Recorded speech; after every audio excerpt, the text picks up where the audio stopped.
बिस्मिल्लाहिर्रहमानिर्रहीम। अस्सलाम वालेकुम स्टूडेंट्स। 14 जुलाई है आज, कल 13 थी और हमने फ़र्स्ट ईयर एट हैरो की रीडिंग की थी यहाँ तक जहाँ पे डेट लगी हुई है। तो यहाँ तक वो हमें सर विंस्टन चर्चिल चूँकि ये स्टोरी सुना रहा है, आपको पता है, तो वो हमें बताता है कि किस तरह से उसकी चूँकि परफॉर्मेंस बहुत बुरी थी हैरो के लिए, जो उसने एंट्रेंस एग्जामिनेशन दिया था, एंट्री टेस्ट दिया था, उसमें उसकी परफॉर्मेंस अच्छी नहीं थी। इसलिए हैरो में उसको एडमिशन तो दे दिया मिस्टर वेल्डन हेडमास्टर ने, लेकिन उसको जो एडमिशन दिया गया वो सबसे नीचे वाले दर्जे में, सबसे नीचे वाली क्लास में दिया गया, क्योंकि उस क्लास में जो निकम्मे तरीन लड़के थे उनको रखा जाता था और जो ज़हीन लड़के थे वो ग्रीक और लैटिन सीखते थे, जो उस वक्त की क्लासिकल लैंग्वेज थी और इम्पॉर्टेंट लैंग्वेज थी। तो फिर वो बताता है कि मिस्टर समरवेल जो हमारे इंग्लिश टीचर थे, उनको ये फ्रीज़ा सौंपा गया कि हमें ये मामूली लैंग्वेज जो इंग्लिश है ये लिखना सिखानी है। ठीक है जी। तो उसके बाद कंटिन्यू करते हैं आगे। वो क्या कहता है he knew how to do it. वो जानते थे कि ये काम कैसे करना है, यानी मिस्टर समरवेल जानते थे कि इंग्लिश लिखनी कैसे सिखानी है। ही टॉट इट, उन्होंने ये सिखाई, इन इट, उन्होंने ये ज़ुबान सिखाई as no one else has ever taught it, कि जैसी कि कभी किसी ने नहीं सिखाई थी। उन्होंने ये ज़ुबान हमें इस तरह से सिखाई जिस तरह कभी किसी ने पहले नहीं सिखाई थी। नॉट ओनली, ना सिर्फ did we learn English parsing, हमने ना सिर्फ इंग्लिश पार्सिंग सीख ली। इंग्लिश पार्सिंग का मतलब होता है to analyse structure of the language, language के स्ट्रक्चर को एनालाइज करना। तो ना सिर्फ हमने इंग्लिश पार्सिंग सीख ली, यानी इंग्लिश के स्ट्रक्चर का तज्ज़िया सीख लिया, थॉरोली का मतलब मुकम्मल तौर पर, कम्प्लीटली। ना सिर्फ हमने इंग्लिश के स्ट्रक्चर का तज्ज़िया करना मुकम्मल तौर पर सीख लिया, बट लेकिन वी ऑल्सो प्रैक्टिस्ड कंटिन्यूली, हमने प्रैक्टिस किया, मश्क की, कंटिन्यूली, मुसलसल। कंटिन्यूली का मतलब मुसलसल, कंटिन्यूस, कॉन्स्टेंटली जिसको कहते हैं। इंग्लिश एनालिसिस, इंग्लिश के तज्ज़िये का, इंग्लिश के तज्ज़िये की हमने मुसलसल मश्क भी की, यानी ना सिर्फ हमने इंग्लिश के स्ट्रक्चर का तज्ज़िया करना सीख लिया, बल्कि हमने इंग्लिश के तज्ज़िये की मुसलसल मश्क भी की। Mister Somerville had a system of his own, mister Somerville का एक अपना ही सिस्टम था, यानी उनके पढ़ाने का एक अपना ही निज़ाम था, एक अपना ही तरीका था। ही टुक, आप लेते a fairly long sentence, fairly long sentence काफ़ी लंबा जुमला, यानी मिस्टर समरवेल का इंग्लिश पढ़ाने का अपना ही तरीका था। वो एक काफ़ी लंबा जुमला लेते एंड ब्रोक इट अप, और इसको तोड़ देते इनटू इट्स कंपोनेंट्स, उसके हिस्सों में। कंपोनेंट्स का मतलब हिस्से, parts, elements, bye means of black, red, blue and green inks, black, red, blue और ग्रीन इंक्स के साथ। यानी वो एक लंबा जुमला लेते और क्या करते, उस एक जुमले में जो सारे उसको कंपोनेंट्स थे वो डिफरेंट इंक्स के साथ लिखते, यानी डिफरेंट मार्कर्स के साथ लिखते, यानी subject, verb, object, relative clauses, conditional clauses, conjunctions and conjunctive and disjunctive clauses, वो इन सब को मुख्तलिफ कलर की मार्कर्स के साथ लिखते थे, यानी सब्जेक्ट किसी और मार्कर के साथ, वर्ब किसी और के साथ, ऑब्जेक्ट, रिलेटिव क्लॉजेज। समझ आ गई ना?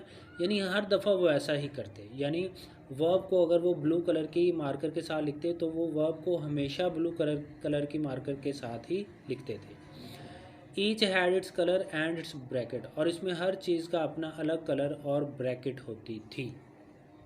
ठीक है, यानी वर्ब को ब्लू मार्कर के साथ लिखते थे और इनके गिर्द एक ब्रैकेट लगा देते थे। It was a kind of drill, ये एक तरह की ड्रिल थी। ड्रिल का मतलब होता है मश्क, यानी प्रैक्टिस। ये एक तरह की मश्क थी। We did it almost daily, और हम तकरीबन इसको हर रोज़ करते थे। ये एक तरह की मश्क थी, हम इसे हर रोज़ करते थे। As I remained in the third, चूँकि मैं तीसरी क्लास में रहा, यानी सबसे नीचे वाले दर्जे में रहा, 3 टाइम्स, 3 बार, as long as any one else, किसी भी दूसरे की निस्बत, यानी उसे जो सबसे नीचे वाली क्लास में दाखिल किया गया था उसमें भी वो 3 साल रहा, 3 साल तक उसे पास नहीं कर सका। तो वो कहता है क्योंकि मैं वहाँ 3 साल रहा और किसी भी दूसरे की निस्बत ये सबसे ज़्यादा अरसा था। I had 3 times as much of it, तो मैंने इसको 3 गुना ज़्यादा सीख लिया। ठीक है, मैंने इसको 3 गुना ज़्यादा सीख लिया। आई लर्नड इट थारोली, और मैंने इसको मुकम्मल तौर पर सीख लिया। 10 इस तरह से I got into my bones, मेरी हड्डियों में बस गया द असेंशियल स्ट्रक्चर, अहम स्ट्रक्चर ढांचा of the ordinary British sentence, ordinary मामूली ब्रिटिश अंग्रेज़ी सेंटेंस जुमले, अंग्रेज़ी जुमले का ये जो खाका था ये मेरी हड्डियों में बस गया। Which is a Nobel thing, जो कि एक अच्छी चीज़ है, जो कि एक नोबल थिंग है, अच्छी चीज़ है।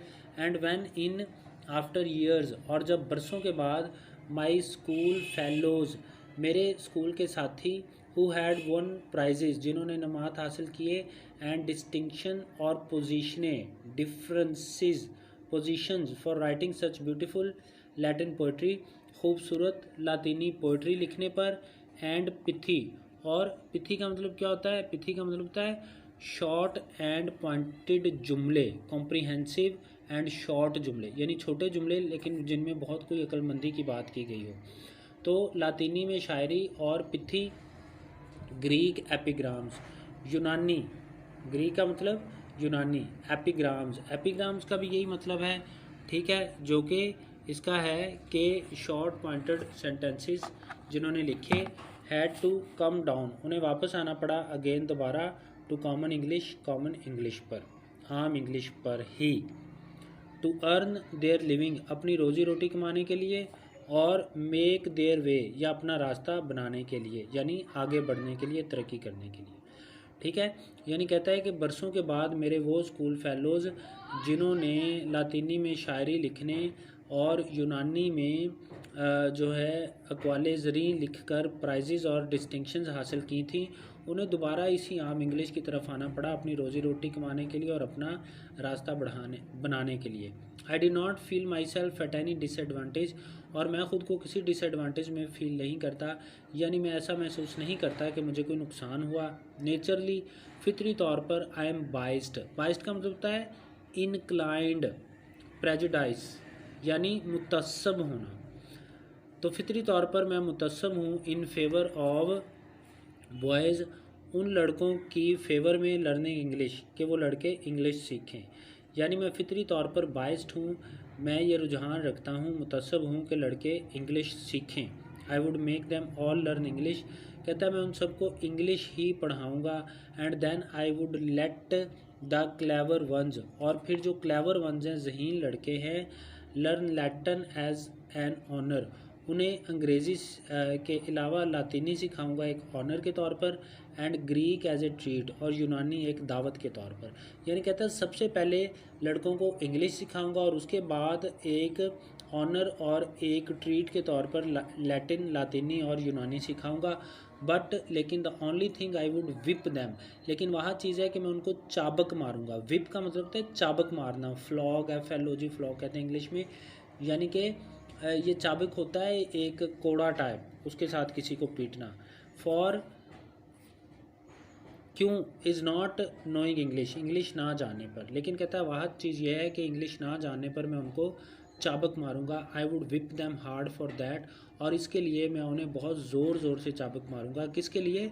कि वो इंग्लिश नहीं जानते, यानी अपनी ज़ुबान के बारे में, अपनी कौमी ज़ुबान के बारे में ये इस कदर बाइस्ड था, इस कदर प्रेजुडाइज्ड था, इंक्लाइंड था कि ये समझता था कि सबसे पहले स्टूडेंट्स को अपनी लैंग्वेज सीखनी चाहिए, यानी इंग्लिश सीखनी चाहिए, और फिर उसके बाद जो ज़हीन स्टूडेंट्स हैं उनको ऑनर और ट्रीट के तौर पर लैटिन और ग्रीक सीखनी चाहिए। यानी उसको गुस्सा था उन स्टूडेंट्स पे जिनको इंग्लिश नहीं पढ़ाई गई और उनको लैटिन और यूनानी पढ़ाई गई, और उसमें उन्होंने डिस्टिंक्शंस भी हासिल की, लेकिन इसके बावजूद जब वो प्रैक्टिकल लाइफ में आए, जब वो अपनी जॉब के लिए गए, तो उन्हें अपनी ज़ुबान दोबारा अपनी ज़ुबान पर ही आना पड़ा, और तरक्की करने के लिए भी उन्हें अपनी ज़ुबान की तरफ लौटना पड़ा। ठीक है, तो कहता है, लेकिन एक बात वो आखिर में कहता है, यहाँ से उसका तासुब, उसका जो प्रेजुडाइज है वो झलकता है, जब वो कहता है कि मैं उन स्टूडेंट्स को